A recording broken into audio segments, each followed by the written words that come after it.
Assalamualaikum warahmatullahi wabarakatuh. Waalaikumsalam warahmatullahi wabarakatuh. Pertama-tama marilah kita panjatkan rasa syukur kita kepada Allah Subhanahu wa taala yang telah melimpahkan rahmatnya kepada kita sehingga kita dapat melaksanakan tugas kita sebagai guru di SDN Puspo 4 ini. Salawat dan salam kita haturkan kepada junjungan kita Nabi besar Muhammad Sallallahu Alaihi Wasallam yang telah membimbing kita ke jalan Islam dan iman. Bapak Ibu yang saya hormati, hari ini kita akan sharing antara Bapak Ibu, Dewan Guru dan semua tenaga kependidikan dengan Bu Rani sebagai guru penggerak, di mana beliau akan menyampaikan paparan atau kegiatan yaitu diseminasi aksi nyata budaya positif di sekolah kita khususnya dan di masyarakat pada umumnya. Bapak Ibu yang saya hormati, sebelum kegiatan sharing kita mulai, marilah kita berdoa semoga kegiatan ini berjalan dengan baik dan lancar. Monggo Pak Muhaimin dipimpin doanya.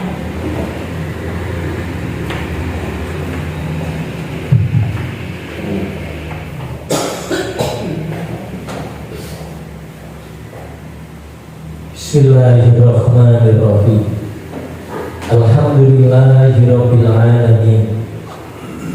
Allahumma shalli wa sallim ala sayyidina Muhammad. Walhamdulillahirabbil alamin. Ya Allah, ya Rahman, ya Rahim, segala puji bagimu ya Allah yang telah memberikan rahmat, taufik serta hidayah kepada kami.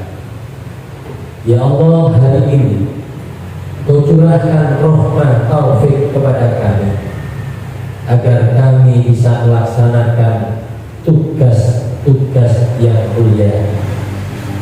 Ya Allah, di dalam pembelajaran dalam sekolah dasar SDN Puspo 4 khususnya dan seluruh pendidikan pada umumnya, Engkau berikan rahmat, taufik, hidayah kepada kita semua agar kita bisa mengamalkan ilmu-ilmu yang Engkau turunkan melalui para rasul hingga sampai kepada anak didik. Ya Allah, budaya positif Engkau tuangkan kepada seluruh kami dan anak-anak didik kami agar budaya positif ini senantiasa menumbuhkan karakter yang berakhlakul karimah. Dengan akhlak yang baik, maka anak didik kami semuanya nanti akan menjadi para pemimpin yang risalah sebagaimana yang Engkau harapkan ya. Berikan kekuatan kepada kami, berikan kesabaran dan ketambahan kepada kami, berikan kesehatan kepada kami agar kami selalu menjalankan perintah-perintah-Mu dengan ikhlas, agar kami bisa melaksanakan dan mengamalkan ilmu kepada anak didik kami dengan ikhlas.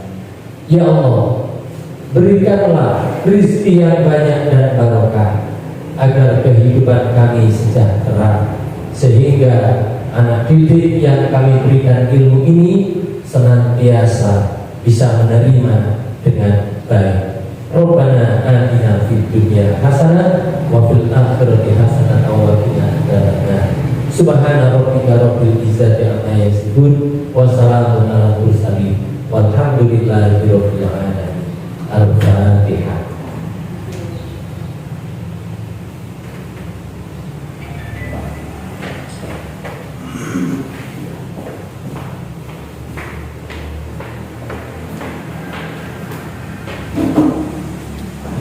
Bapak Muhaimin, monggo kegiatan ini saya serahkan sepenuhnya kepada Bu Rani. Silakan.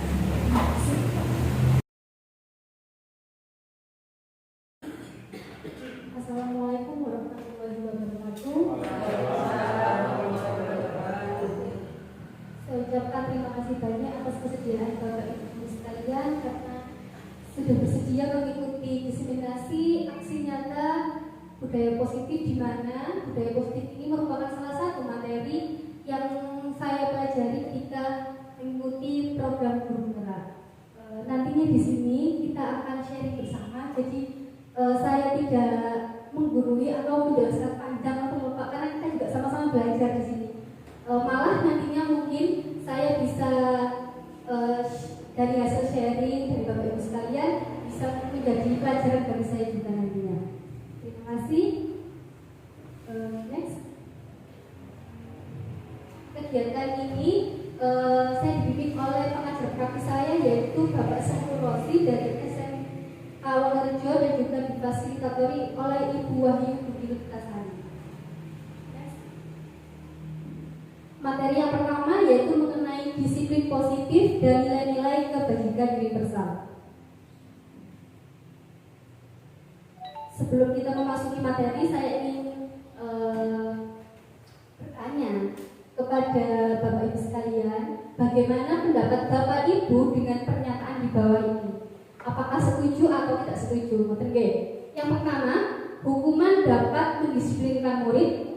Yang kedua, memberikan penghargaan dapat meningkatkan motivasi belajar.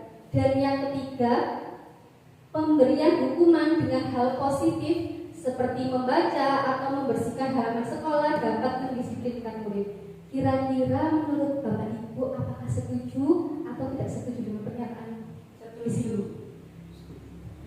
Mungkin bisa dijelaskan setujunya itu kenapa?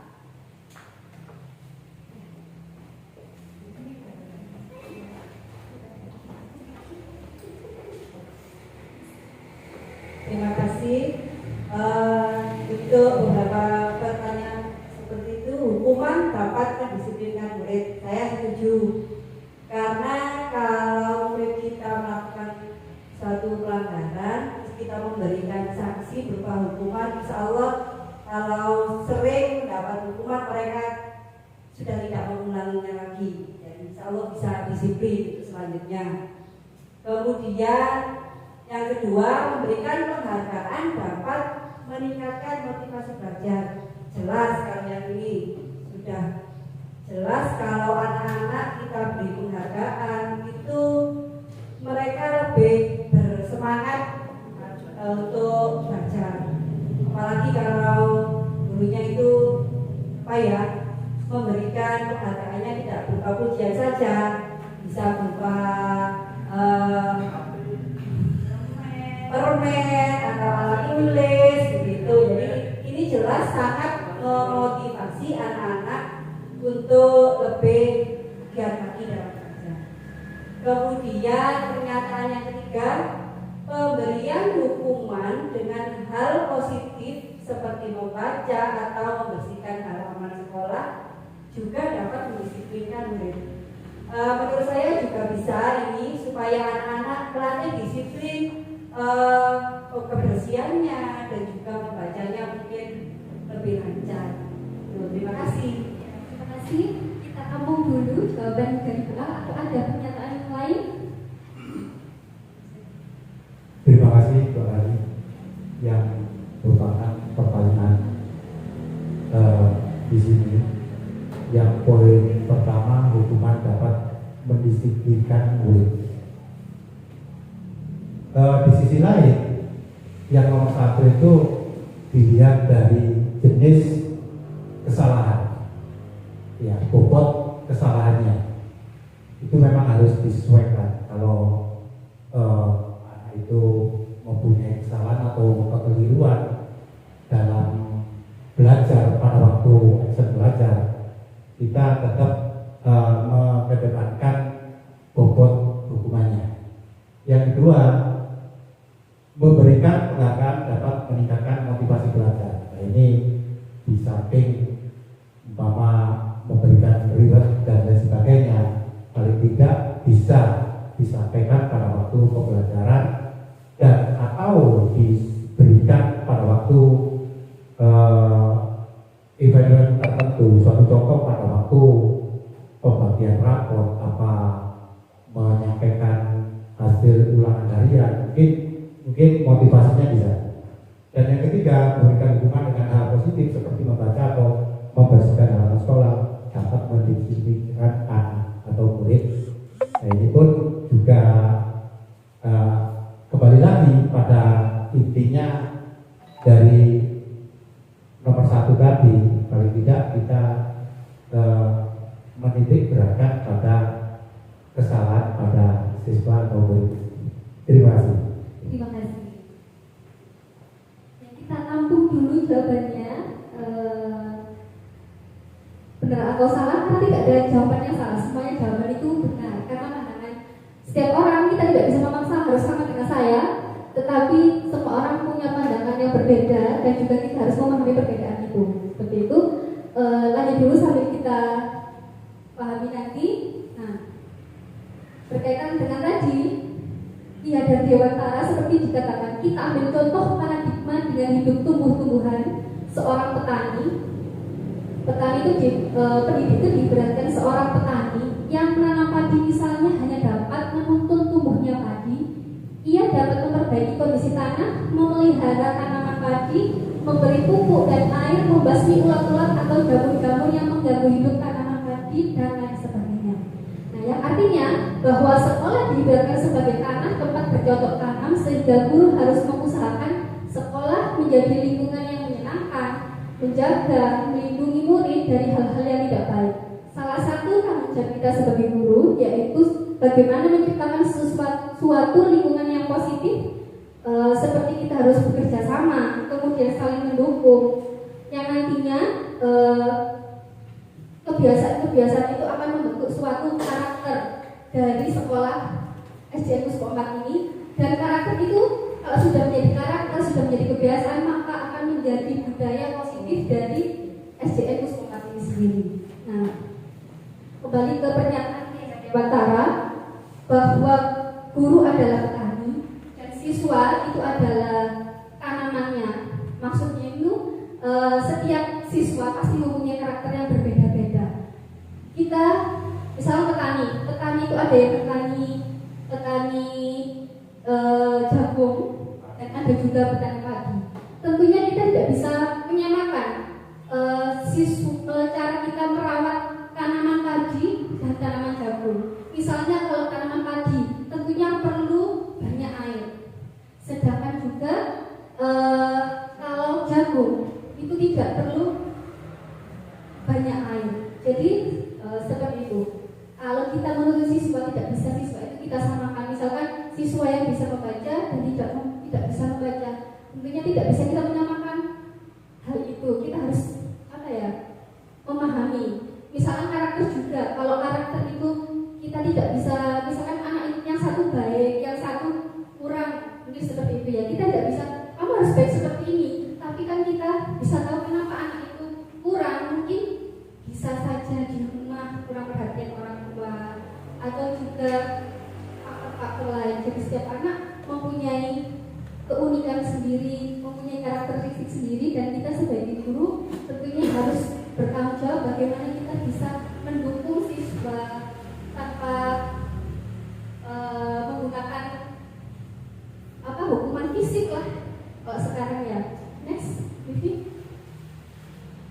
Nah, selanjutnya saya ingin mengajak Bapak Ibu guru di sini untuk melakukan kegiatan cobalah buka.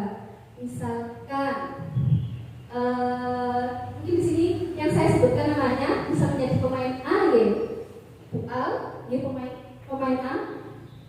Kemudian Bu Nani, Bu Indri, dan Pak Sahlan menjadi pemain A.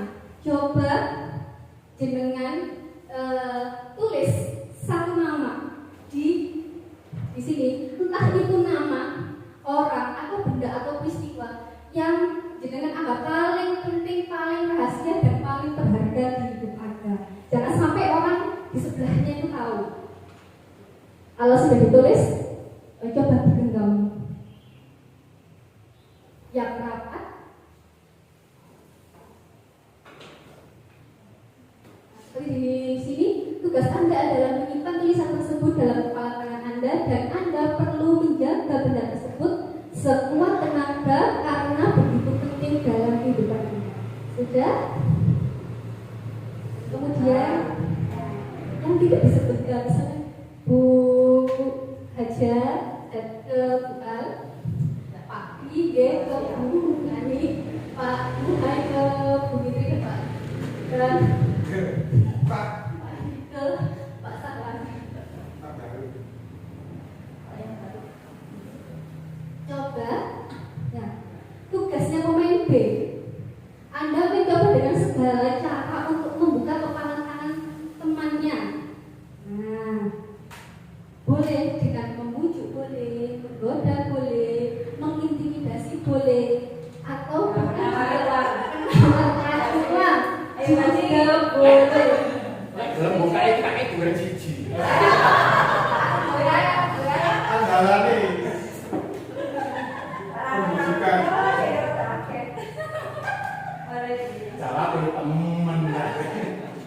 Bagaimana Kok berani yang bertanggung jawab gitu tadi. Jadi nah kira-kira sesuatu yang berharga itu yang sudah dengan kepal di tangan, maukah berbagi, membukanya, berbagi dengan teman sebelahnya kan sangat berharga.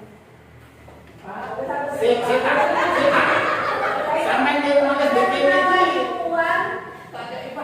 Lah, tulisannya penting rasanya. Enggak penting tuh nah.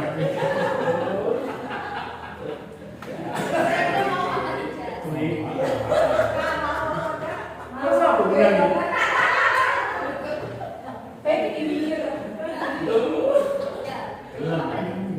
Oh, mau ternyata. Jadi tetap mengepalkan tangannya. Ngerti? Ya. Ada. Kalau pas tetap mengepalkan tangannya, alasannya apa? Rahasia. Ya karena tadi itu kan ada seseorang yang kukuh dengan pendiriannya dan ada juga yang bisa menerima apa? Imbalannya tadi. Ya dengan rayuan, dengan apa? Godaan, mungkin ada yang bisa dibujuk. Cuman dari beberapa kan ada pendiriannya teguh untuk ya untuk pendiriannya. Jadi sesuatu yang ada di genggamannya itu tidak sampai orang lain tahu itu. Jadi pendiriannya teguh. Jadi tidak kepingin apa? Sesuatu yang di genggam itu tahu apa diperlihatkan kepada orang lain. Jadi seperti itu. Terima kasih Pak Sarwan.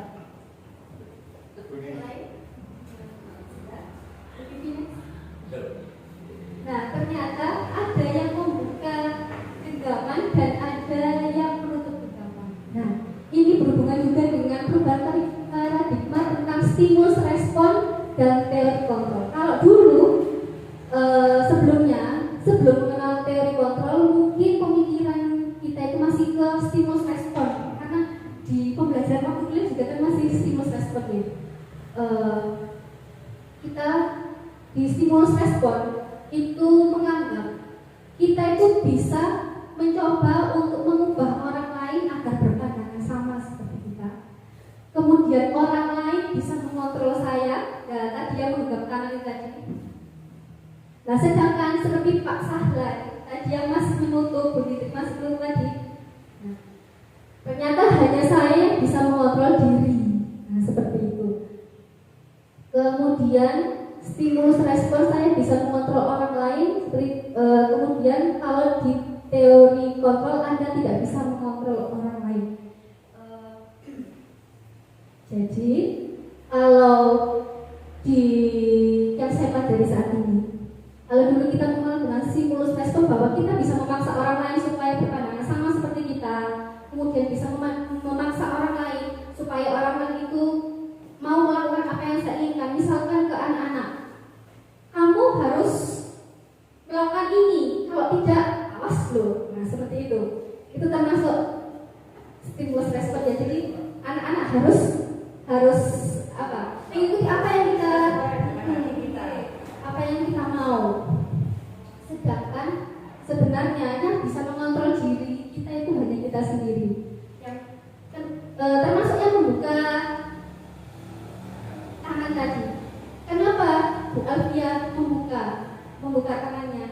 dengan berbagai pertimbangan. Bukan karena Bu Haja apa Bukan ada yang bukan. Nanti kan CS ya. Nah, pertimbangannya boleh tadi ternyata lebih berharga dunia daripada pertimbangannya seperti itu. Karena kalau dibuka nanti kelas pada dunia dari fakultas ini. Ada kata kayak beneran nih ya.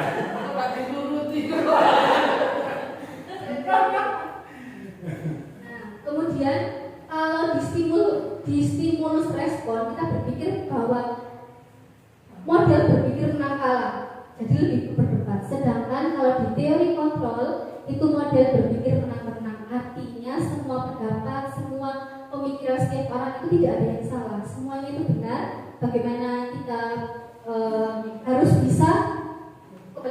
bisa berusaha memahami pandangan orang lain tentang dunia. Jadi tidak harus memaksakan begitu juga dengan anak-anak. Kemudian, nah ini yang sering terjadi kepada anak-anak bahwa perilaku buruk dilihat sebagai suatu kesalahan, sedangkan teori kontrol semua perilaku memiliki tujuan. Artinya seperti yang tadi saya sampaikan, misalkan ada anak itu tadi memukul temannya. Nah, kita menganggap bahwa perilaku memukul temannya itu dilihat sebagai suatu kesalahan. Tapi kan kita seharusnya bertanya dulu ke anaknya, kenapa kamu melakukan hal seperti itu? Pasti semua perilakunya itu memiliki tujuan seperti itu.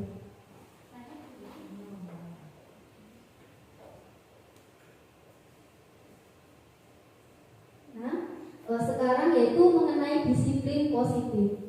Disiplin berasal dari kata Latin yaitu disiplina yang artinya belajar.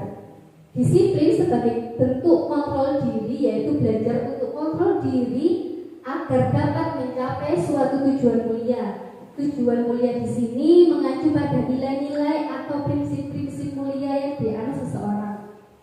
Kita namakan nilai-nilai tersebut sebagai nilai-nilai kebajikan yang universal. Misalnya kalau di 13 kemarin kan ada nilai-nilai universalnya, kan ada religius, nasionalis, mandiri, gotong royong, dan kreatif. Selanjutnya, sedangkan kalau di kurikulum Merdeka sekarang kan ada profil pelajar Pancasila, di mana profil pelajar Pancasila ini nilai-nilainya ada yang beriman, bertakwa kepada Tuhan Yang Maha Esa, mandiri, bernalar kritis, berkebinekaan global, gotong royong, dan kreatif. Dan juga ada nilai-nilai 9 pilar karakter. Nah ini nilai-nilainya banyak sekali sebenarnya, saya ambil juga 2. Dari nilai-nilai ini pasti kan ada beberapa nilai yang kita anut lah di sekolah seperti itu. Kalau kita ke 13 mungkin masih menggunakan karakter-karakter di KI 1, KI 2 di apa itu yang biasanya kan religius, nah nasionalis kan tepuk BPK. Nah di situ kan ya tepuk BPK, masih menggunakan nilai-nilai itu. Next.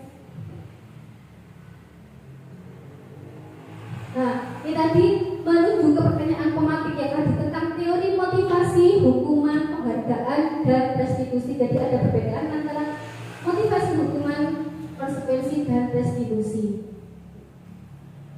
Motivasi perilaku manusia itu ada 3. Menurut Gosen dalam bukunya menyatakan ada 3 motivasi perilaku manusia. Yang pertama, untuk menghindari ketidaknyamanan atau hukuman.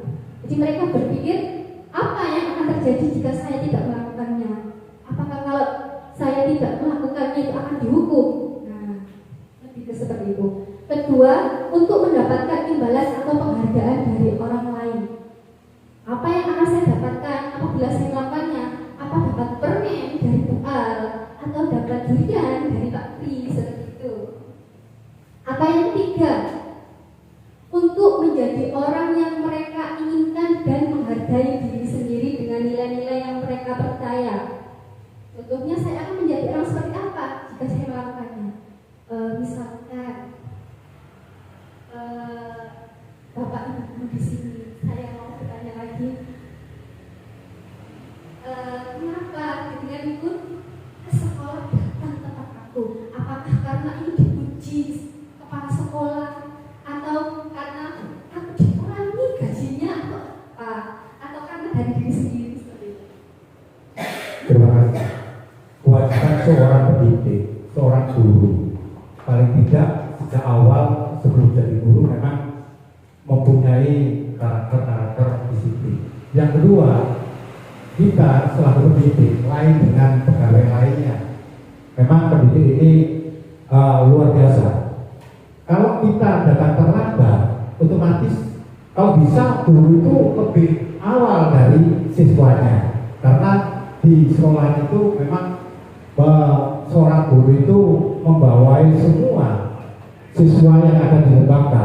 Suatu contoh, kalau kita datang terlambat, padahal anak-anak atau pengawasan sebelum bel masuk itu memang luar biasa. Kalau seorang guru datang terlambat, apalagi yang lainnya juga terlambat, yang ada, yang mengawasi, yang merawat anak di sekolah sebelum bel masuk itu akan riskan dengan hal-hal yang tidak diinginkan. Mungkin anak-anak bisa dikatakan ya agak liar, berlarian ke sana kemari, apalagi di depan sekolah kita itu jalan ruas arteri yang agak padat. Nah itu kita harus mengantisipasi sana. Jadi sekali lagi kunci utama pada seorang pendidik mengutamakan pekerjaan sebagai pendidik. Terima kasih. Terima kasih. Berarti dapat saya simpulkan bahwa perilaku atau kepribadian Pak Supriyadi ini termasuk motivasi perilaku manusia yang tiga, ya Pak. Jadi untuk menjadi orang yang mereka inginkan dan menghargai diri sendiri dengan nilai-nilai yang Bapak percaya seperti itu. Jadi bukan karena ini mendapatkan iman juga atau karena hukuman, karena memang dari keyakinan yang Pak Pri yakini seperti itu. Terima kasih.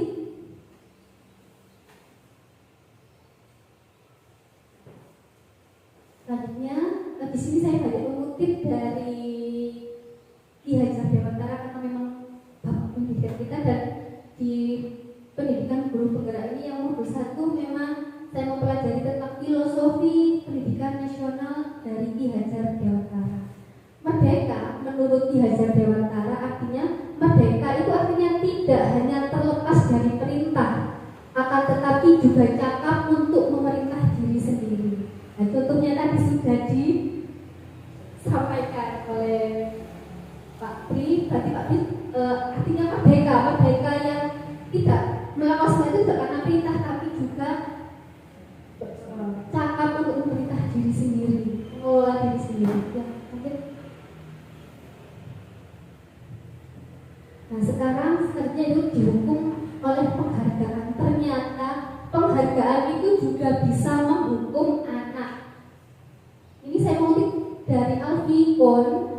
Saat kita berulang kali menjanjikan hadiah kepada anak-anak agar berperilaku bertanggung jawab, atau kepada seorang murid agar mempelajari sesuatu yang baru, atau kepada seorang karyawan agar melakukan pekerjaan yang berkualitas, kita sedang berasumsi mereka tidak dapat melakukannya, atau mereka tidak akan memilih melakukannya. Jadi menurut hemat saya bahwa kalau anak itu tidak dikasih hadiah, mereka tidak akan bisa. Padahal mereka itu sebenarnya bisa melakukannya tanpa kita beri hadiah seperti itu. Ketergantungan pada pendapat. Nah, iya terus ketergantungan pada pendapat. Di sini dihukum oleh penghargaan. Di modul saya itu banyak, tapi saya ambil tiga macam penghargaan yang ternyata dapat menghukum anak. Yang di sini tuh ternyata saya pernah melakukannya seperti itu. Yang pertama, penghargaan merusak hubungan. Jadi ketika seorang itu diberi penghargaan, maka anak yang tidak diberikan penghargaan itu tadi dia akan iri, dia akan kecewa. Nah, dan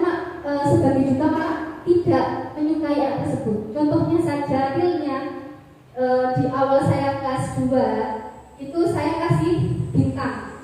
Yang anaknya rajin saya kasih bintang. Yang bintangnya paling banyak di akhir bulan saya beri hadiah. Ternyata ada persen yang kritis. Kebetulan itu yang mendapat bintang itu memang anak yang pintar seperti Ayu, kemudian Intan, kemudian ada murid yang kritis jadi tidak mendapat bintang. Namanya Alfian. Terus mending aku gak sekolah sama sekolah aku. Itu katanya. Loh kok gitu? Iya, ikut tuh ayo sekolah dikasih motor. Jadi ternyata saya kira itu bisa membuat mereka itu terpacu. Ternyata enggak. Yang sudah pintar mereka akan senang karena mendapat hadiah, dan yang tidak dapat mereka akan mempunyai rasa iri itu tadi. Jadi semenjak saat itu bintang-bintang di kelas itu sudah saya hapus. Seperti itu. Kemudian juga yang kedua juga penghargaan dapat menciptakan persaingan di kelas dan persaingan menciptakan kecemasan. Jadi anak yang tidak bisa itu mereka akan cemas. Kenapa saya tidak bisa? Nah, seperti itu. Kemudian yang ketiga, mereka yang percaya bahwa mereka tidak memiliki kesempatan untuk mendapatkan penghargaan akan berhenti mencoba. Jadi misalkan mereka tidak bisa nomor 1, nomor 2, aku nggak bisa terus. Mereka seperti itu. Ya sudah merasa karena tidak bisa saya tidak mau mengerjakan, karena saya juga tidak pernah mendapatkan hadiah dari guru seperti itu. Ya sudah banyak patah semangat. Selanjutnya yaitu penghargaan menghukum. Penghargaan menghukum ini yaitu mereka yang tidak mendapatkan penghargaan. Misalnya dalam sistem ranking mereka yang mendapatkan ranking kedua akan merasa paling dihukum. Bahkan masih ranking 2, kenapa masih dihukum? Karena misalkan kita memberikan yang nanti dapat ranking 1, dapat atau nilai 100, nanti dapat hadiah dari guru. Sedangkan mereka yang dapat 90 kan sudah bagus, tapi mereka tidak dapat hadiah. Jadi mereka nilai itu sudah bagus, tapi kok tidak dapat hadiah? Padahal cuma salah 1 atau misalnya di ranking 2. Kenapa saya nggak bisa dapat ranking 1? Kok ranking 2? Ini salahku apa? Apa salah? Kok salah saya seperti itu? Ternyata saya kurang pintar padahal di ranking 2, ranking 3 itu kan sudah termasuk anak yang pintar karena dia tidak mendapatkan penghargaan pujian tadi. Mereka mungkin menjadi merasa dihukum gitu. Iya, gurunya. Atau kalau muridnya 5 cuma dikasih 3. Selanjutnya yaitu jika suatu penghargaan diharapkan namun Anda tidak mendapatkannya, Anda akan merasa dihukum. Misalkan ranking tadi angka 1, 2, 3 ternyata yang ranking 1 aja yang dapat ya. Misalkan kalau di kelas 2 misalkan karena muridnya 20 gitu. Makanya saya bisa 1, 2, 3 saya kasih aja. Misalkan kalau di kelas 4 muridnya cuma 5.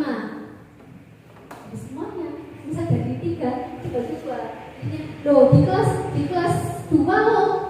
Kelas 1 sampai kelas ranking 1 sampai ranking 3 dapat. Oh di kelas ini kok nggak dapat? Padahal kan seharusnya aku dapat. Jadi mereka mengharapkan sesuatu yang mereka dapat, yang harus mereka dapat, tetapi tidak. Kemudian yang ketiga, mengurangi motivasi intrinsik. Artinya seseorang anak belajar untuk pertama kali menggabung-gabungkan huruf, kata, dan menyadari bahwa mereka itu dapat membaca. Nah, maka mereka itu akan senang, akan bahagia, akan senyum di wajahnya seperti itu. Anak tersebut begitu gembira bahwa ia telah mempelajari dan menguasai suatu keterampilan baru. Kesadaran ini kesadaran akan kemampuannya bahwa dia sudah dapat membaca sesungguhnya adalah merupakan sebuah penghargaan. Nah, sedangkan kita pasti kalau anak tidak bisa membaca, ayo kalau sudah bisa membaca ini kamu dapat hadiah. Kalau kita sering melakukan seperti itu, maka anak itu sebenarnya bisa, tapi mereka itu malah bergantung. Aku tidak akan membaca kalau aku tak dapat hadiah. Jadi mengurangi motivasi intrinsik, motivasi dalam diri mereka untuk belajar. Nah, kalau tadi hukuman dan konsekuensi itu berbeda tentunya. Kalau hukuman itu sesuatu yang menyakitkan harus terjadi, kemudian membuat anak itu sakit yang lama.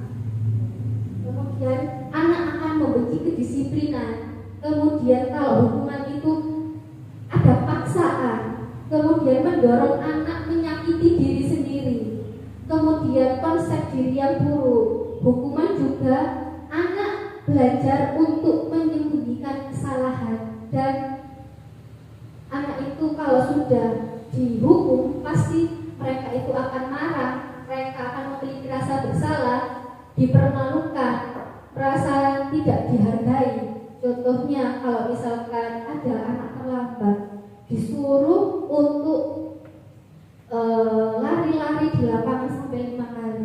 Nah, itu termasuk hukuman karena fisik. Tapi misalkan kalau itu pelajaran olahraga dan dia terlambat disuruh lari-lari, apakah itu termasuk hukuman atau konsekuensi? Nah, ini konsekuensi karena masih berhubungan dengan pelajarannya. Ini kalau saya guru kelas, anak datang terlambat suruh lari, nah itu hukuman. Jadi yang harus saya lakukan misalkan dia terlambat 15 menit. Jadi konsekuensinya nanti setelah pelajaran kamu harus menambah lagi 15 menit kamu terlambat. Itu konsekuensi. Nah, nanti kalau konsekuensi sama, sesuatu harus terjadi. Bedanya apa? Kalau hukuman sesuatu yang menyakitkan, sedangkan kalau konsekuensi itu sesuatu yang harus terjadi. Yang kedua, anak merasa tidak nyaman dalam waktu jangka pendek. Yang ketiga, anak menghargai disiplin, kemudian stimulus tahapan, kemudian mendorong anak agar mudah menyesuaikan diri, konsekuensi juga konsep diri yang baik, dan juga anak belajar untuk mematuhi aturan. Dalam konsekuensi ini juga anak akan merasa kehilangan haknya, dibuat tidak nyaman, diasingkan untuk sementara. Misalkan tadi seperti yang saya sampaikan, kalau 15 menit kamu terlambat, nanti ditukar 15 menit waktu istirahatmu, maka dia akan kehilangan haknya untuk istirahat dan belajar bersama guru di kelas. Nah, sekarang saya akan mengajak Bapak Ibu untuk mengidentifikasi. Nah, mari kita identifikasi tindakan berikut. Nah, saya beri contoh ya. Nomor 1, mencatat 100 kali di dalam buku kalimat. Saya tidak akan terlambat lagi karena dia terlambat sekolah. Itu termasuk hukuman. Yang kedua, lari mengelilingi lapangan basket 2 kali karena terlambat dari sekolah. Kira-kira termasuk apa? Hukuman. Nah, benar sekali.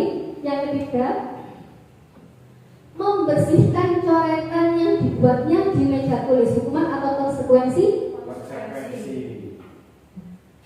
Lanjut. Lari mengelilingi lapangan basket 2 kali karena terlambat 10 menit untuk pelajaran PJOK. Konsekuensi.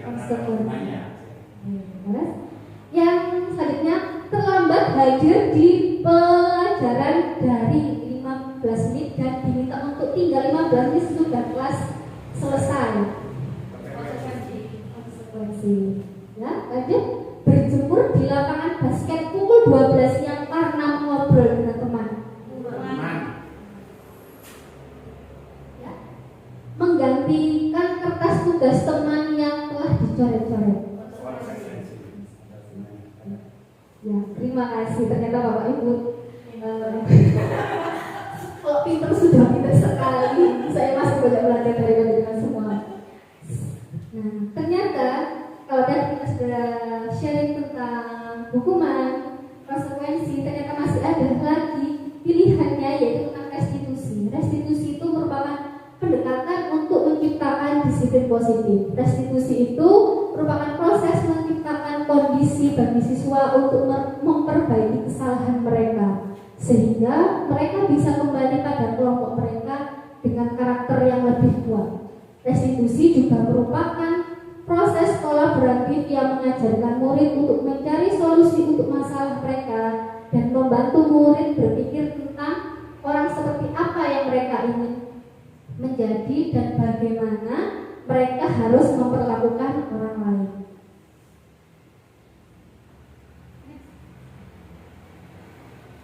Nah, jadi kalau hukuman itu kita yang menentukan kan, atau konsekuensi bisa kita menentukan. Tapi kalau restitusi itu kita masih mengajak siswa, menawari siswa, kalau kamu melakukan hal seperti ini, kira-kira apa yang kamu lakukan. Jadi hal yang dilakukan siswa itu mereka sanggup melakukannya karena mereka kemauannya sendiri. Nah, seperti ini. Ternyata hukuman itu merupakan tentunya hal yang negatif. Karena apa? Sesuatu yang menyakitkan seperti tadi. Jadi kalau ini tadi sudah dijelaskan ya. Nah, kalau restitusi itu berarti merupakan suatu pilihan. Nah, kalau restitusi, kalau tadi hukuman dan konsekuensi itu membuat siswa tidak nyaman, sedangkan kalau restitusi itu menguatkan untuk murid dalam jangka panjang. Dan juga murid akan mendapatkan penguatan dan masalah akan terpecahkan. Jadi misalkan murid terlambat, ditanya kenapa kamu terlambat, apa yang menyebabkan kamu terlambat, kira-kira apa yang bisa kamu lakukan supaya besok kamu tidak terlambat lagi. Jadi kita berkolaborasi dengan siswa, melakukan diskusi supaya siswa bisa melakukan apa yang bisa mereka lakukan. Kalau misalnya seperti ini, pokoknya nggak mau tahu besok kamu harus datang tepat waktu, tapi kita tidak tahu kenapa.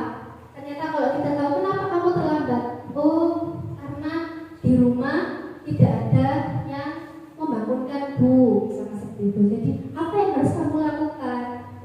Mereka yang memiliki cara-cara tersendiri. Lanjut. Nah, sebelum itu tadi, apakah konsekuensi itu salah? Tidak. Nah, yang salah itu tadi itu kita menghukum tadi ternyata tidak baik. Kalau konsekuensi itu netral, jadi dibilang salah juga tidak, dibilang benar ya iya, tapi itu bukan pilihan yang terbaik. Jadi dan menurut saya yang terbaik tadi yaitu kita melakukan restitusi, melakukan kolaborasi dengan siswa. Yang selanjutnya yaitu keyakinan kelas. Ini yang di sini ini merupakan peraturan kelas yang dibuat kelas 2 di SDN Puspa 4. Sebenarnya mau saya tulis keyakinan kelas, tapi kalau untuk kelas 2 mungkin anak-anak masih belum tahu keyakinan kelas itu apa. Jadi masih saya tulis peraturan kelas tapi dengan sistem keyakinan kelas. Maksudnya seperti apa? Jadi saya masuk kelas ke siswa, kemudian kebetulan waktu itu memang ada siswa yang melanggar aturan. Akhirnya saya membuat peraturan bersama-sama. Ayo gimana kalau kita buat aturan? Satu orang siswa, coba kalian buat satu aturan. Apa yang harus kita sepakati di kelas? Akhirnya satu orang siswa membuat satu peraturan, bisa jumlah banyak siswa, kemudian ditempel. Nah, peraturan ini karena setelah menulis ini, saya bilang ke anak-anak, karena kalian sudah menulis sendiri apa peraturannya, jadi yang harus menaati juga yang ada di kelas itu, karena bukan Bu Rani saja yang menulis, tapi anak-anak di sini. Tentunya di situ karena masih kelas 2, ya masih ada yang menggunakan bahasa ibu, bahasa Jawa, seperti tidak boleh bisuan, membuang sampah pada tempatnya, dan lain sebagainya. Mengapa tidak peraturan saja? Mengapa harus keyakinan kelas? Kenapa kok tidak peraturan kelas? Sekarang, mengapa kita memiliki peraturan tentang penggunaan helm pada saat mengendarai kendaraan roda 2? Tentunya untuk keselamatan. Keselamatan. Kalau di sini mau bilang karena aku ditilang polisi, di sini ada polisi. Ya, ya. Nah, oke, tetap masih harus tidak pakai helm, tapi insya Allah di sini sudah menyadari kalau menggunakan helm itu untuk keselamatan. Yang kedua, mengapa kita memiliki peraturan tentang penggunaan masker dan mencuci tangan setiap saat? Selain untuk kesehatan, tentunya untuk keselamatan juga. Kalau dulu di sebelumnya COVID, tentunya untuk keselamatan kan.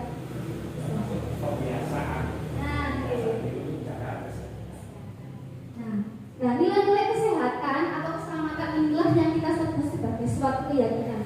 Jadi meskipun keselamatan, kesehatan ini tidak tertulis di sini di peraturan sekolah, tapi kan kita sudah meyakini, sudah tahu bahwa kita melakukan itu untuk keselamatan kita sendiri, kita menggunakan masker dan mencuci tangan untuk kesehatan kita sendiri. Nah, ini tadi seperti yang saya sampaikan, peraturan kelas, keyakinan kelas, nah, dan yang paling dalamnya adalah peraturan kelas. Jadi dari peraturan kelas tadi yang sudah dibuat bersama-sama, yaitu adalah yang kita yakini sehingga menjadi keyakinan kelas. Kalau sudah kita yakini setiap hari kita lakukan budaya positif, perilaku yang positif itu setiap hari, maka akan tercipta lingkungan yang positif. Seperti misalkan keyakinan kelasnya di kelas itu tidak boleh membuang sampah sembarangan, harus salam, sapa, dan senyum. Jika keyakinan itu kita lakukan setiap hari, maka akan menciptakan budaya positif. Dan setiap hari siswa kalau ketemu guru pasti dia akan senyum, sapa, dan salam. Meskipun itu tidak perlu diingatkan oleh gurunya, tapi anak-anak sudah meyakini dan lingkungannya sudah positif. Dan kalau sudah positif, lingkungannya sudah positif, pasti di luar sana juga masyarakat sudah memahami. Oh, ternyata di Puspo 4 ini budaya positifnya apa? Oh, anak-anak di sini itu sudah tanpa kita ajari di luar, mereka juga seperti itu, nama seperti itu akan menjadi itulah Puspo 4. Kalau anak seperti ini tuh pasti ada Puspo 4. Ucapkan sepeda salaman. Nah, oke, biasanya berdoa sepeda sih. Iya, benar sekali nih. Nah, itu salah satu juga budaya positifnya dari SDN Puspo 4 ini.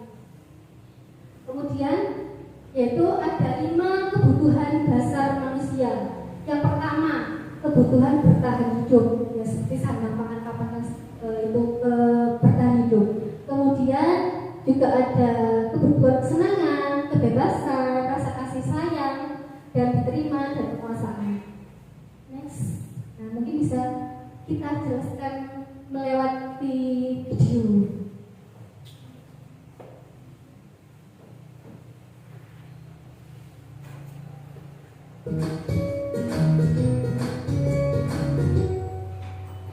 Salam dan bahagia Ibu dan Bapak guru hebat.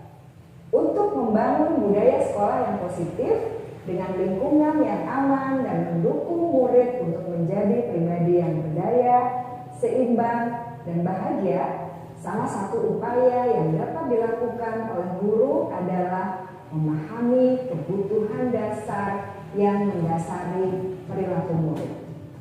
Pada video kali ini, kita akan membahas tentang 5 kebutuhan dasar manusia.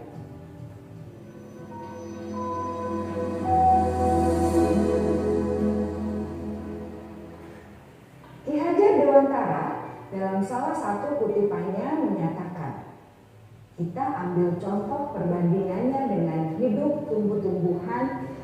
Seorang petani dalam hakikatnya sama kewajibannya dengan seorang pendidik yang menanam padi misalnya. Hanya dapat menuntun tumbuhnya padi. Ia dapat memperbaiki kondisi tanah, memelihara tanaman padi, memberi pupuk dan air, membasmi ulat-ulat atau jamur-jamur yang mengganggu hidup tanaman padi, dan lain sebagainya. Ketika guru memahami kebutuhan apa yang mendasari perilaku murid, dan guru berusaha menuntun dan mendukung murid dalam memenuhi kebutuhannya secara positif, pada hakikatnya guru tersebut ibarat seorang petani yang sedang berusaha memahami kebutuhan masing-masing tanaman, dan ia berusaha memenuhi kebutuhan tanaman tersebut agar dapat tumbuh dengan subur dan maksimal. Dr. William Glasser, seorang psikiater dari Amerika Serikat, menyatakan bahwa seluruh tindakan manusia memiliki tujuan tertentu, yaitu memenuhi kebutuhan dasarnya. Ketika kelima kebutuhan dasar telah terpenuhi secara memadai, maka murid akan tumbuh dengan seimbang dan bahagia. Sebagai Sebaliknya, ketika kebutuhan dasar tidak terpenuhi dengan baik, maka seseorang akan mengalami emosi negatif seperti bosan, sedih, dan kecewa. Bahkan mereka dapat melakukan perbuatan yang bertentangan dengan nilai-nilai kebajikan atau melanggar peraturan. Dengan kata lain, perilaku buruk seseorang biasanya adalah respons dari kebutuhan yang tidak terpenuhi. Namun, mereka tidak tahu cara untuk menyampaikannya. Ada 5 kebutuhan dasar manusia menurut Dr. William Glasser, yaitu yang pertama, kebutuhan untuk bertahan hidup atau survival. Yang kedua, kebutuhan untuk merasa diterima atau love and belonging. Yang ketiga, kebutuhan akan kebebasan atau freedom. Yang keempat, kebutuhan akan kesenangan atau fun. Dan yang kelima, kebutuhan akan penguasaan atau power.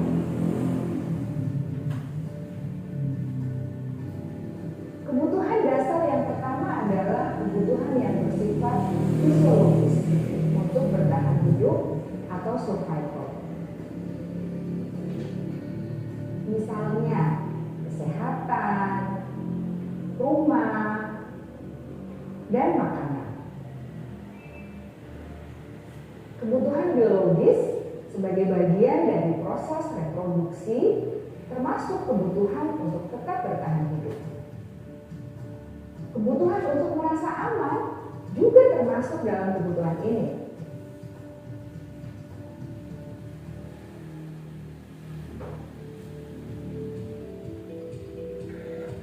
Agar murid dapat belajar dengan baik, kebutuhan mereka akan merasa aman, pangan, sandang, dan papan harus terpenuhi. Bagaimana mungkin mereka dapat belajar dengan baik bila mereka datang ke sekolah dengan perut yang lapar atau bila rumah mereka kebanjiran?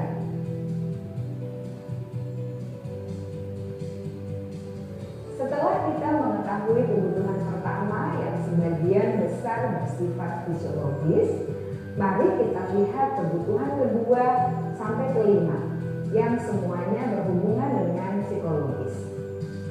Mari kita lihat kebutuhan yang kedua, yaitu kebutuhan akan perasaan diterima oleh kelompok atau komunitasnya atau kebutuhan love and belonging. Kebutuhan ini meliputi keinginan untuk tetap terhubung dengan orang lain seperti teman, keluarga, teman kerja, dan kelompok di mana kita tergabung. Setiap murid ingin menjadi bagian yang berharga dari kelas dan juga sekolah. Mereka juga ingin diterima oleh orang lain dan kelompoknya. Bahkan murid yang terlihat paling cuek pun jauh di dasar hatinya pasti ingin merasa diterima. Sebagai guru seharusnya kita dapat menerima murid kita apa adanya, sesuai dengan kodratnya. Karena setiap murid adalah unik. Mereka memiliki kekuatannya masing-masing, sehingga guru seharusnya bisa menciptakan kesempatan untuk murid berkolaborasi dan memiliki ikatan emosi satu sama lain. Murid-murid yang memiliki kebutuhan yang besar untuk merasa diterima, biasanya mereka belajar karena suka pada gurunya, dan mereka juga suka bekerja dalam kelompok. Kebutuhan yang ketiga adalah kebutuhan akan kebebasan atau kebutuhan membuat pilihan. Murid harus diberi kesempatan untuk membuat pilihan dan bertanggung jawab atas pilihan yang mereka telah ambil. Memberi mereka kebebasan bukan berarti membiarkan mereka melakukan apa saja yang mereka mau, melainkan lebih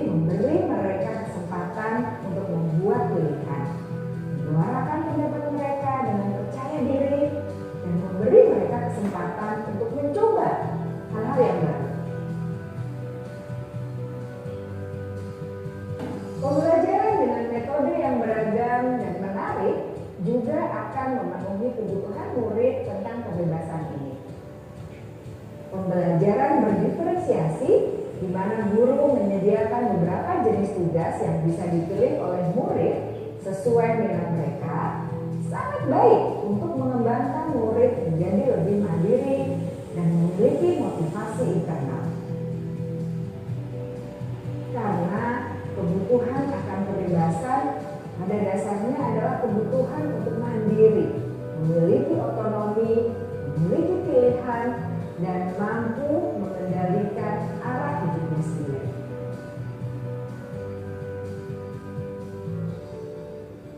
Kebutuhan yang keempat adalah kebutuhan akan kesenangan. Bayangkan Bapak Ibu, hidup tanpa rasa senang, betapa menyedihkannya. Glasser menghubungkan kebutuhan akan kesenangan dengan belajar. Jangan sepelekan kebutuhan murid untuk merasa senang di kelas.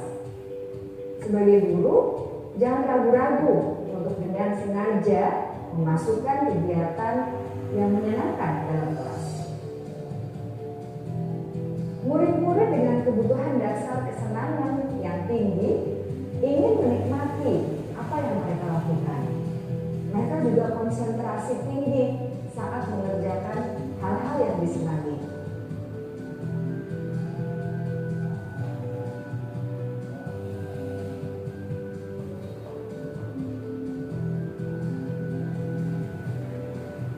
Kebutuhan yang kelima adalah kebutuhan akan penguasaan.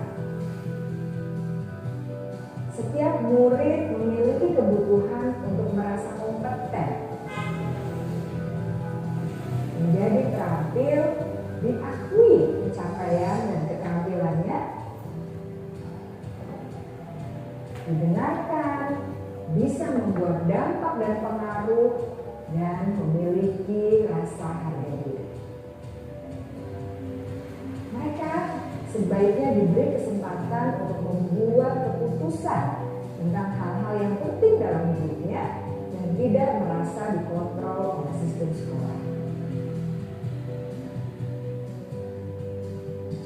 Pada murid yang telah menginjak usia remaja, seringkali mereka merasa tidak memegang kendali atas kehidupannya sendiri, karena guru kerap kali berpengaruh dalam mengambil keputusan.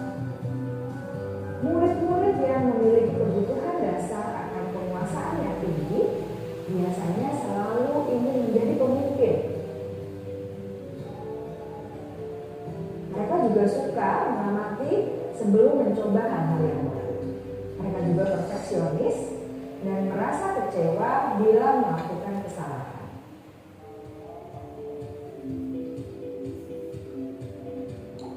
Ibu dan bapak guru sangatlah penting bagi kita untuk mengetahui kebutuhan dasar murid-murid, agar kita memahami alasan dibalik sikap dan tingkah laku mereka.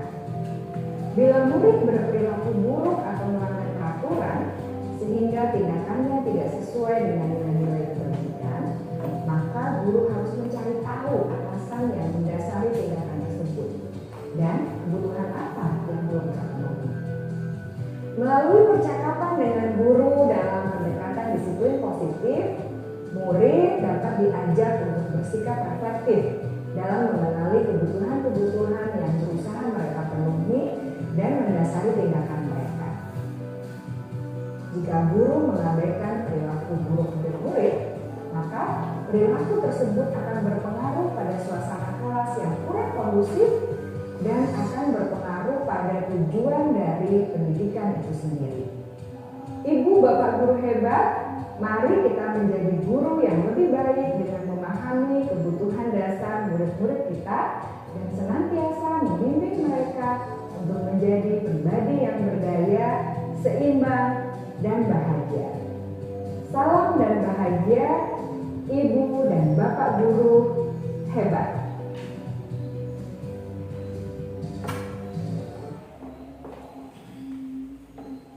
Ya, kalau tadi jadi 5 kebutuhan dasar manusia itu seperti tadi: bertahan hidup, penguasaan, kasih sayang, kesenangan dan kebebasan. Jadi tidak hanya kepada orang dewasa, tapi juga anak-anak memiliki 5 kebutuhan dasar manusia.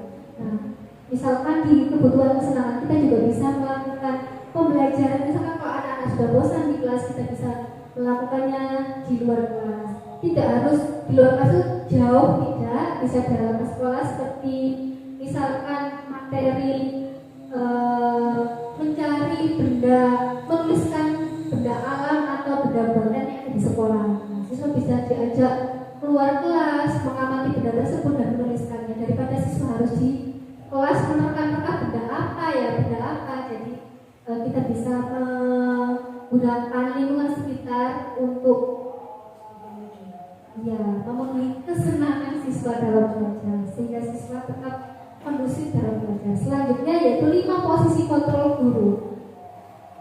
Ternyata setelah saya belajar juga di guru penggerak ini, guru itu terbagi kontrol guru, maksudnya ada 5 kontrol guru.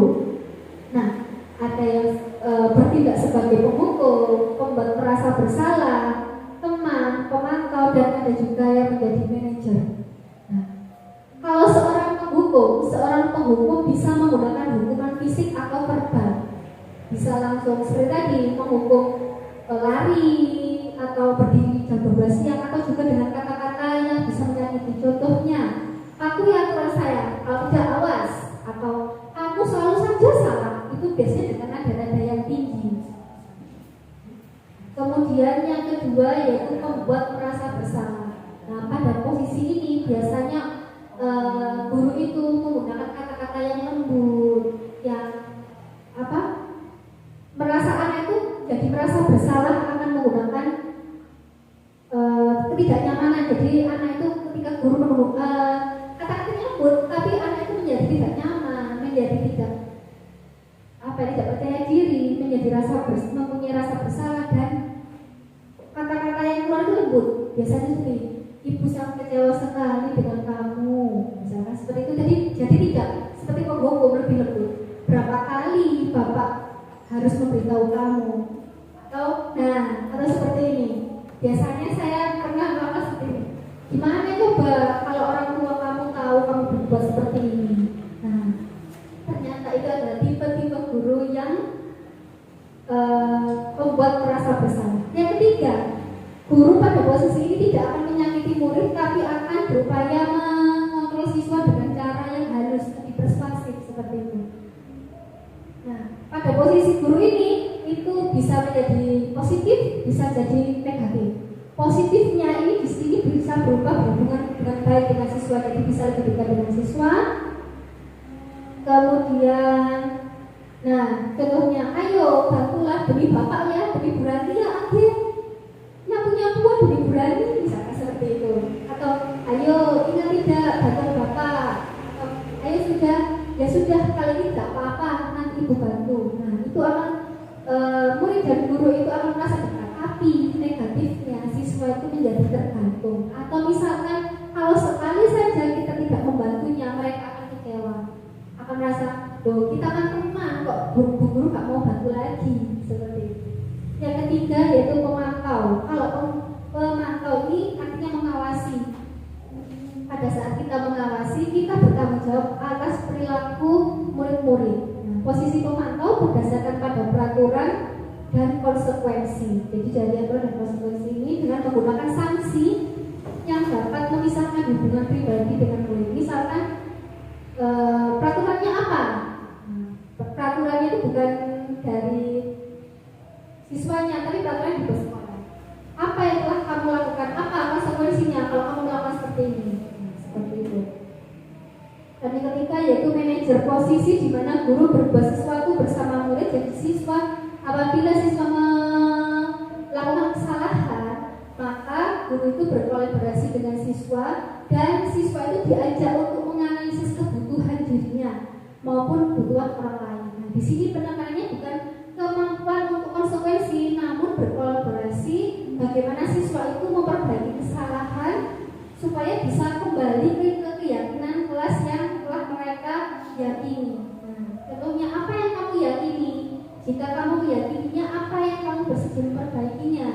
Nah, saya sebelumnya itu lebih banyak membuat merasa sebuah pilihan yang bagus. Jika saya bisa dekat dengan siswa, tapi ternyata ketika saya menjadi temannya anak-anak, ternyata anak-anak itu menjadi bergantung kepada saya. Kalau saya tidak memberikan bantuan, anak-anak menjadi kecewa atau juga merasa bersalah.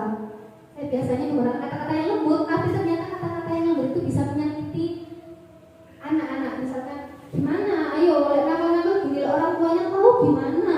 Nah, anaknya cuma diam, tidak bisa mereka, nggak bisa apa ya? Harus gini, enggak, cuma diam. Karena saya tidak menawarkan solusi gimana, kalau tidak tahu.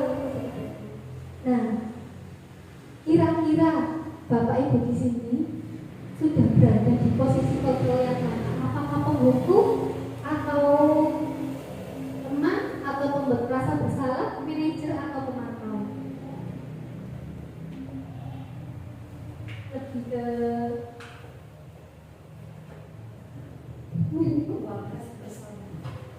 membuat merasa bersalah. Ya, kata-katanya lembut tapi ternyata menyakiti ya. Nah, mungkin ini contohnya lebih tepatnya contohnya video perbedaan antara penghukum sampai dengan manajer. Salam bahagia Ibu dan Bapak Guru hebat. Dalam penerapan disiplin positif restitusi, salah satu program yang dikembangkan adalah 5 posisi kontrol. 5 posisi kontrol dalam restitusi adalah proses perjalanan seorang pendidik agar dapat mengenali dirinya. Pada video kali ini, kita akan membahas tentang 5 posisi kontrol yang dikembangkan oleh Diane Dawson dan contoh penerapannya.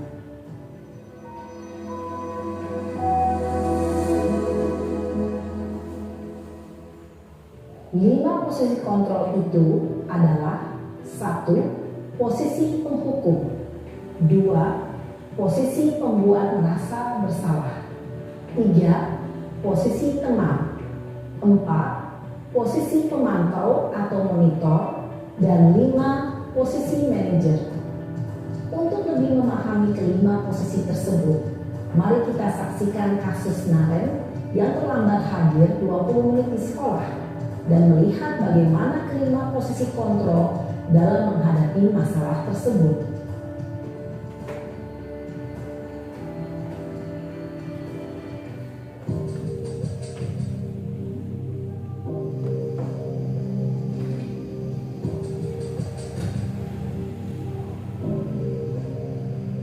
Naren, sini kamu. Selamat pagi, Bu. Selalu terlambat. Kamu deh, pasti terlambat. Maaf, Bu. Saya Apa? Apa coba? Alasan kamu apa lagi? Kapan sih kamu tidak terlambat? Malas sekali ya kamu jadi anak. saya Dasar pemalas. Gak kapok-kapok sih kamu. Sudah berapa kali terlambat? Sana, kamu keliling lapangan basket 2 kali. kenapa saya harus ke lapangan basket, Bu? Kenapa? Kamu melawan ibu. Berani-beraninya jawab. Sudah terlambat, masih berani jawab pula. Sekarang, keliling lapangan basket 5 kali sekalian. Biar kapok. Cepat. Pergi sana ke lapangan basket. Posisi penghukum biasanya berbicara dengan nada tinggi, menghardik, menunjuk-nunjuk, menyakiti, dan menyindir. Hukuman bisa berupa fisik maupun psikis. Ibu dan Bapak Guru hebat, dampak yang terjadi pada murid ketika guru berada pada posisi penghukum adalah murid cenderung akan memberontak, bahkan menyimpan dendam.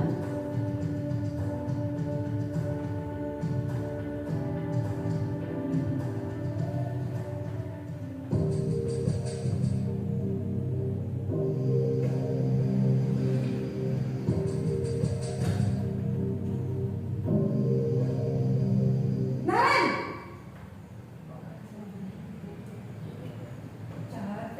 Selamat pagi, Bu. Naren! Kamu kenapa terlambat lagi, nak?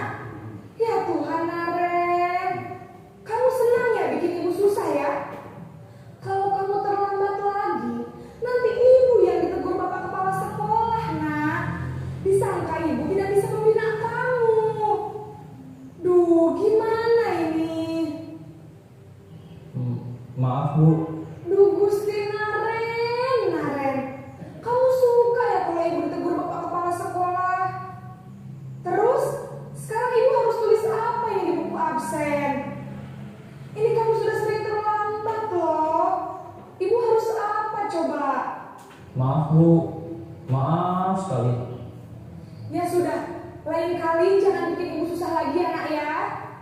Ibu tidak akan kuat lagi kalau kamu begini terus.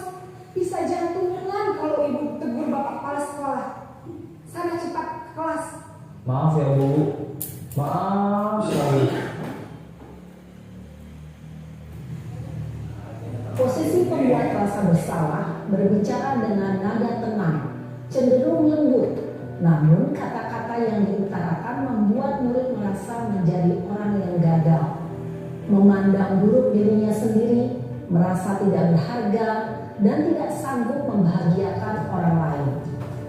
Ketika guru mengambil posisi pembuat rasa bersalah, murid akan menganggap dirinya yang bersalah dan ia akan menyimpan emosi negatif tersebut di dalam dirinya.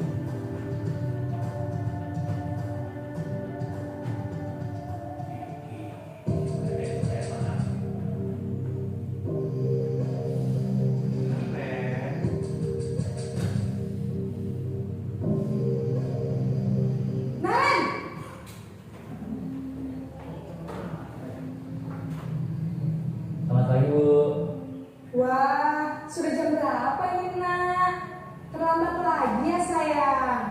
Iya Bu, habis ibu saya lupa bangunkan saya Bu. Kamu malah menyalahkan ibu kamu. Kamu bukannya anak yang larinya paling kencang. Kok terlambat sih? Iya Bu, saya memang terlambat bangun tadi. Jadi biarpun saya lari kencang, tetap gak kekejar Bu. Ya sudah sana. Nanti lain kali larinya lebih kencang lagi ya. Biar gak terlambat lagi. Bikin senang ibu. Demi ibu. Bisa kan? Bisa lah Bu. Ya sudah sana masuk kelas. Ibu beresin urusan absen kamu. Kamu ini ada-ada saja. Dalam posisi teman, guru berbicara dengan nada suara ramah, akrab, cenderung bersenda gurau untuk menjaga suasana tetap santai. Murid akan merasa senang, aman, dan akrab dengan guru. Identitas yang tercipta adalah identitas sukses atau berhasil. Namun, perlu diingat, karena ini masih dorongan eksternal, maka ada faktor ketergantungan dari murid kepada orang tertentu. Di sini guru aksennya, sehingga di lain waktu murid bisa berperilaku baik, namun hanya kepada orang-orang tertentu saja.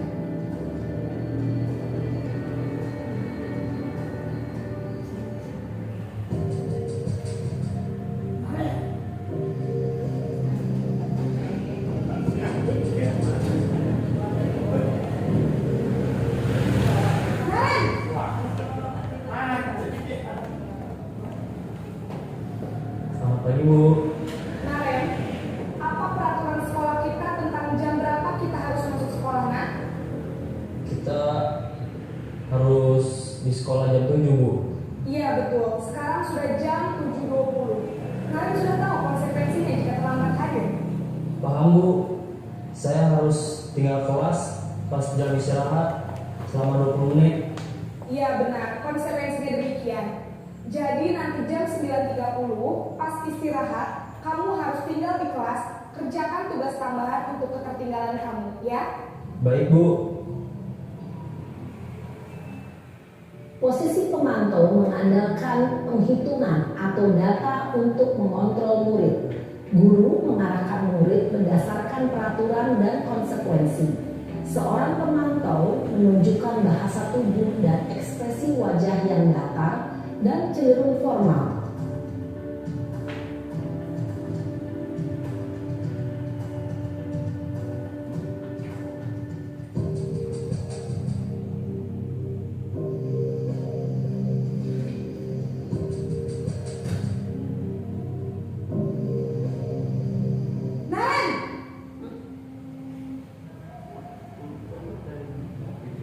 Selamat pagi Bu.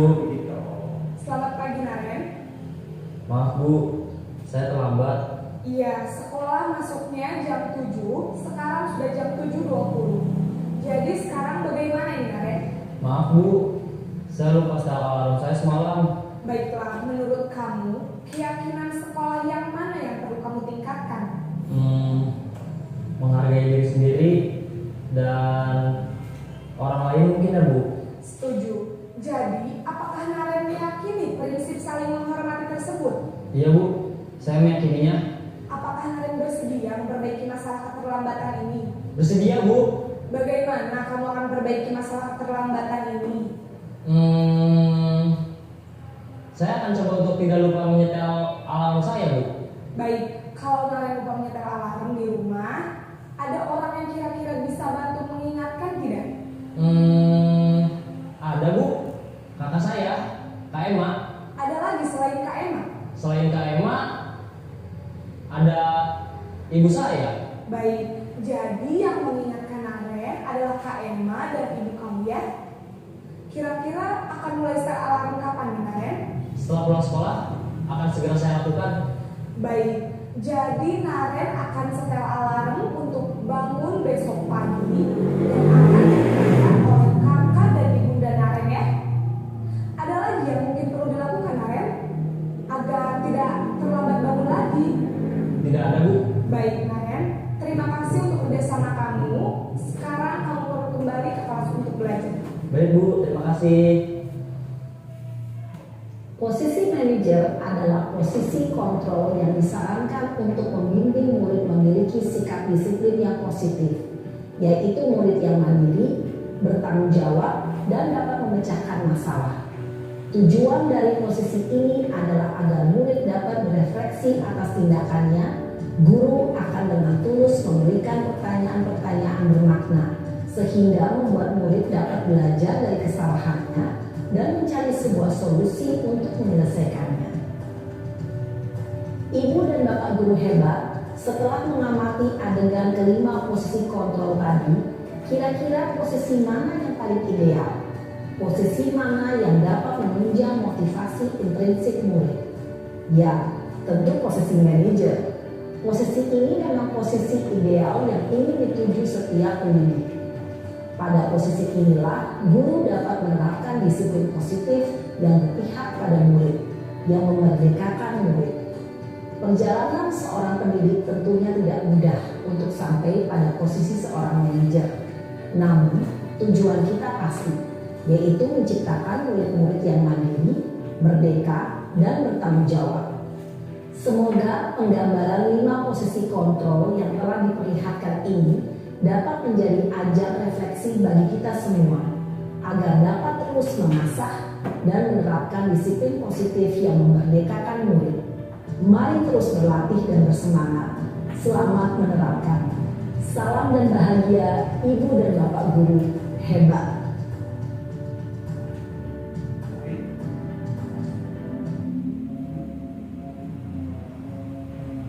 Terima kasih. Di video tadi ada 5 posisi kontrol, yaitu yang pertama penghukum, yang kedua pembuat merasa bersalah, ketiga teman, keempat pemantau dan manajer, dan yang paling ideal adalah ketika menjadi guru yang manajer. Ya, yang manajer. Tapi apakah bisa kita langsung menjadi manajer? Tentunya tadi kita berhenti dulu ya, masih ada. Pasti kita lanjutkan. Ya tentunya kita tidak bisa langsung dari manajer, perlu proses seperti itu. Karena mungkin kalau akan langsung ditanya apa yang kita kelas, kan kalau di awal masih belum ya. Kita bisa mungkin bisa dimulai dari pemantau dulu, baru menjadi manajer. Nah ini saya pernah melakukan simulasi. Nah, belum itu kita identifikasi terlebih dahulu. Sebentar.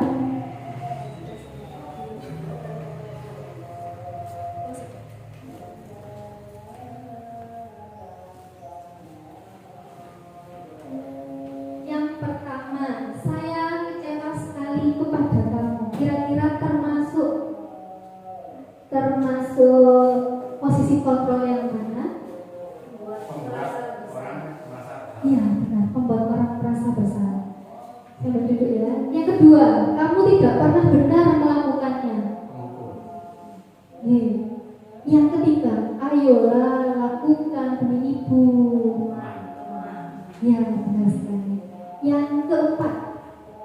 Udah. Yang keempat, apa kamu mau mendapatkan stiker bintang hari ini? Ya, pemantau. Yang kelima, bagaimana kamu bisa menyelesaikan masalah ini? Ya. Dan yang keenam, kamu selalu yang paling terakhir. Nah, ya benar sekali, penghukum. Nah, untuk menjadi manajer tadi, kita namakan dengan segitiga restitusi. Karena restitusi itu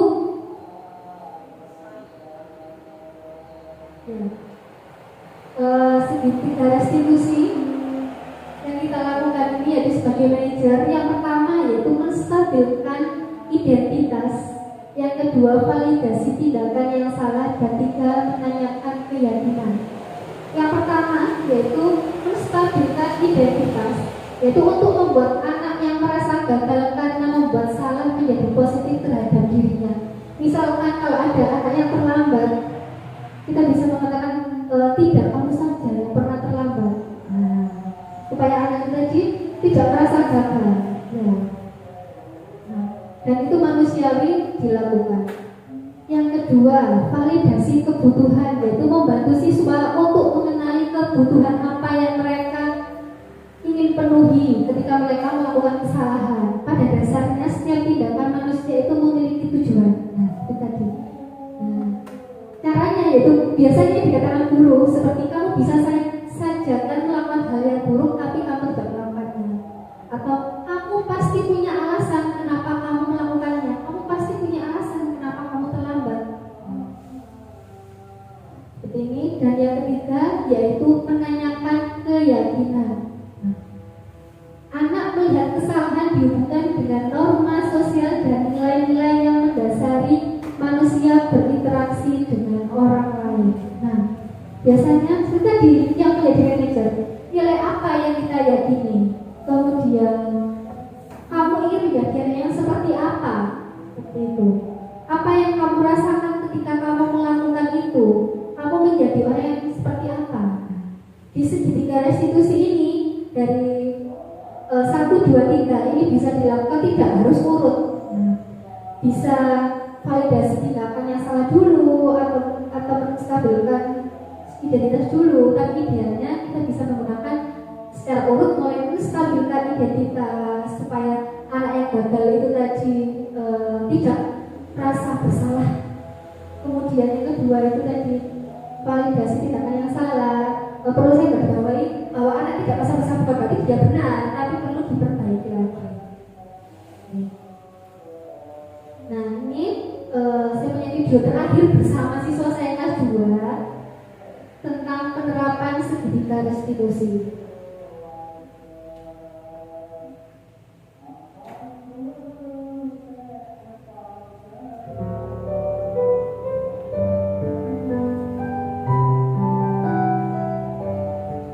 Assalamualaikum warahmatullahi wabarakatuh.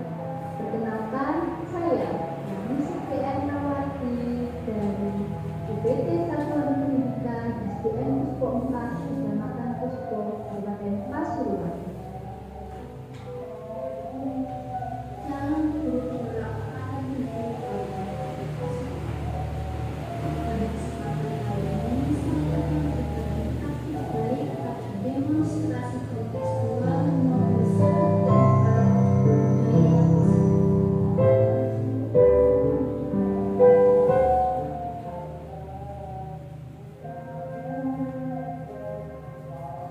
restitusi adalah proses menciptakan kondisi di kesalahan mereka sehingga mereka bisa kembali pada kelompok mereka dengan karakter yang restitusi bukan mengurangi kesalahan. Restitusi adalah sebuah tawaran dan bukan pemaksaan. Restitusi fokus pada solusi dan dapat mengembalikan murid yang bersalah dengan kelompok. Setelah mengetahui tentang apa itu restitusi, sekarang mari kita bahas bagaimana cara melakukannya. Jane Gosen telah merancang sebuah tahapan melakukan proses untuk menyiapkan anak melakukan restitusi. Nama segitiga restitusi. Dengan tahapan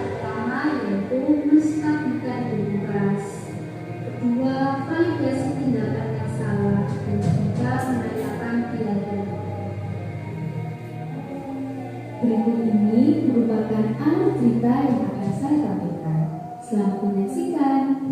Anak-anak, hari ini siapa yang tidak masuk? Ada yang tahu arti kenapa tidak masuk? Ya, kita doa supaya besok bisa masuk kita ya. Kenapa?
berani tidak ingin mencari siapa yang salah, siapa yang benar, tapi di sini berani ingin mencari versi bersama-sama dengan Akil dan Asmil.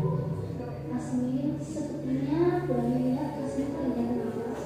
Apakah berani boleh tahu peristiwa apa yang telah terjadi?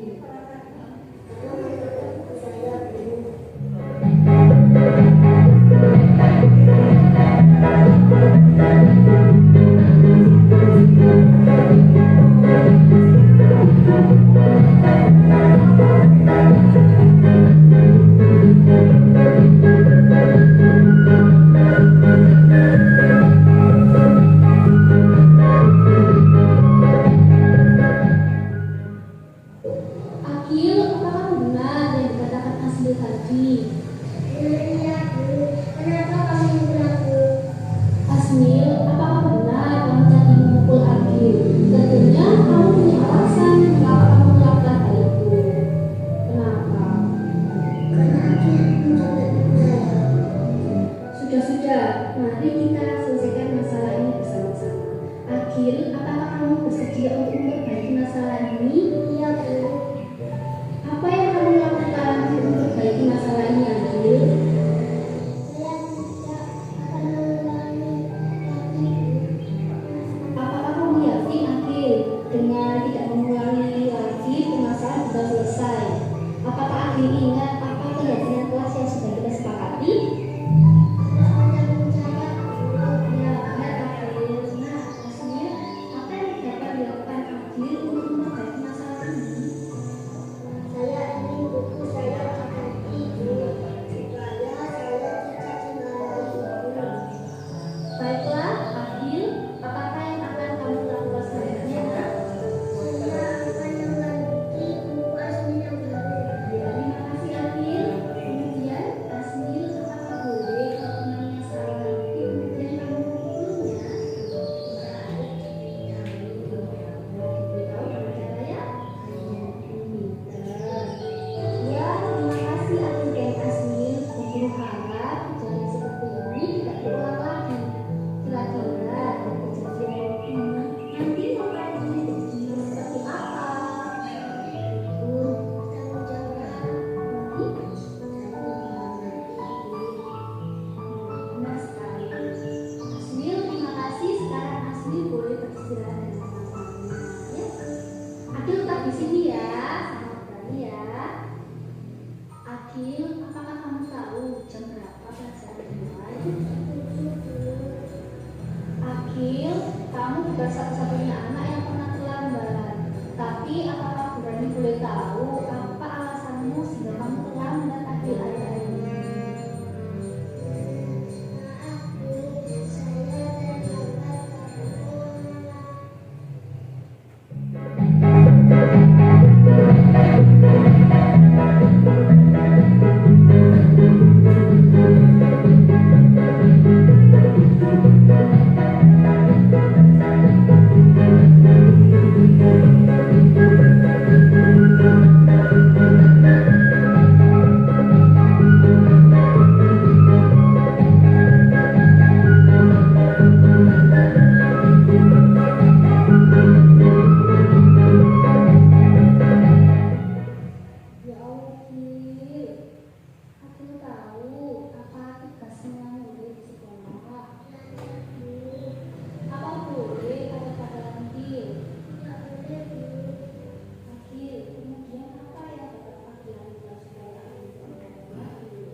juga anak-anak juga ternyata bisa, mampu. Nah ini kalau ini bukan acting ya, tapi ini nyata maksudnya itu. Nah ini ada salah satu saya yang belum selesai mengerjakan tugas. Saya sudah bilang karena memang sekarang musimnya menculik katanya anak-anak. Saya bilang sudah dikerjakan dulu, dikerjakan di rumah, belajar di rumah. Tapi si anak betul kurun, nggak mau. Nggak Bu, saya selesaikan dulu. Nanti saya pulang kalau sudah selesai. Bahkan saya tidak bilang buku nggak mau, nggak apa-apa, pulang sekarang bayar. Nggak apa-apa Bu, biar ditunggu, biar mamaku nunggu, biar ibuku nunggu, hanya seperti itu. Nah, karena mereka sudah meyakini bahwa saya akan menjadi anak yang seperti apa, seperti itu. Ya sudah, terima kasih Bapak Ibu karena sudah bersedia meluangkan waktunya untuk mengikuti kegiatan ini. Terima kasih juga atas sharing pengalaman Bapak Ibu sekalian, dan semoga kedepannya kita menjadi pendidik dengan karakter-karakter yang baik sehingga bisa menjadi budaya positif yang baik juga di sekolah. Saya ucapkan terima kasih banyak kepada Bapak Ibu sekalian. Saya ucapkan terima kasih. Saya akhiri.